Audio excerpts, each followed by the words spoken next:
আমরা স্বামীজিকে যারা খুব ভালোবাসি, অর্থাৎ নিজেদের প্রতিটি মনের প্রশ্নের উত্তর স্বামীজির কাছ থেকে যারা পাওয়ার চেষ্টা করি, কারণ সেই সময় দাঁড়িয়ে স্বামীজির উত্তরগুলো আজকের ঠিক যুগোপযোগী, এটা আমার মনে হয়।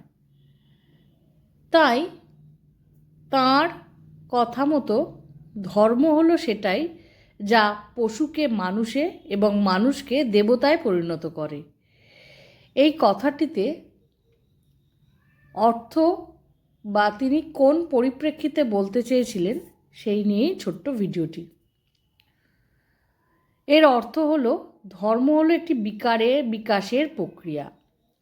পাশবিক মানুষের আনন্দ শুধু শরীরগত, শরীরের সুখ বা ইন্দ্রিয় চরিতার্থতা ছাড়া সে আর কিছুই বোঝে না। আর একটু উন্নত হলে মানুষ মানসিক আনন্দ লাভের অধিকারী হয়। তখন সে সাহিত্যের রস, শিল্পের রস অনুভব করতে পারে। এটাকে মানবীয় স্তর বলা যায়। আরও উন্নত অবস্থায় মানুষ ঈশ্বরীয় আনন্দে বিভোর হয়। ধ্যানাবস্থায় শান্তির অপূর্ব পরিবেশ অনুভব করতে পারে, যাকে বলা যায় দৈবী স্তর। এভাবে উন্নত হতে হতে মানুষ যখন দেহ, মন, ইন্দ্রিয়ের গণ্ডি অতিক্রম করে, তখনই সে লাভ করে শাশ্বত জ্ঞান বা সনাতন সত্য। সে অনুভব করে সে ক্ষুদ্র নয়, সে দেহ নয়, মন নয়, এমনকি চিন্তা চেতনাও নয়। সে আত্মা, সে এক অনন্ত অখণ্ড অস্তিত্ব। মানুষ তখন তার ক্ষুদ্রতার খোলস পরিত্যাগ করে অনন্ত আমিত্বে লীন হয়ে যায়।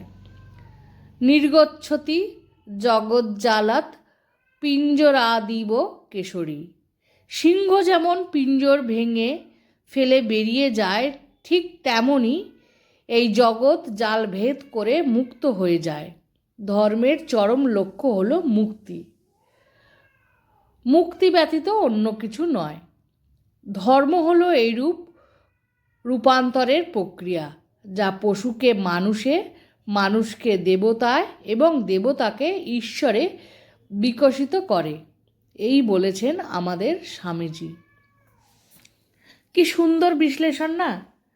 যে বিশ্লেষণ আমাদের শেখায় আমরা নিজেদেরকে মানুষ বলবো না পশু বলবো। যে বিশ্লেষণ আমাদেরকে শেখায় বর্তমান যুগে দাঁড়িয়ে আমরা কতটা মানুষ হতে পেরেছি সেই প্রশ্নের উত্তর। আজকের ছোট্ট ভিডিওটি আশা করি খুব ভালো লেগেছে। খুব ভালো লাগলে সঙ্গে থেকো পরবর্তী ভিডিওর জন্য। আর শেষে বলি, ওং জ্যোতিরাজায় বিবেকানন্দ সুরয়ে সচ্ছিত সুখস্বরূপায় স্বামীনে তাপহারিণে।